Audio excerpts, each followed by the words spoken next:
আরেকটা গুরুত্বপূর্ণ সিদ্ধান্ত যেটা proposal for filling up 49 vacant post of sub officer under home fire and emergency service department by direct recruitment through TPSC আমাদের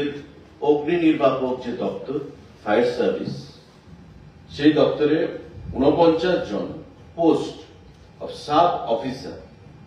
নিয়োগ করা হবে এবং সেটাও আমাদের টিপিএসসির মাধ্যমে ত্রিপুরা পাবলিক সার্ভিস কমিশনের মাধ্যমে করা হবে। তার গ্রেড পে থাকবে স্কেল পে আমাদের level 10 of Tripura pay matrix 2018 rupees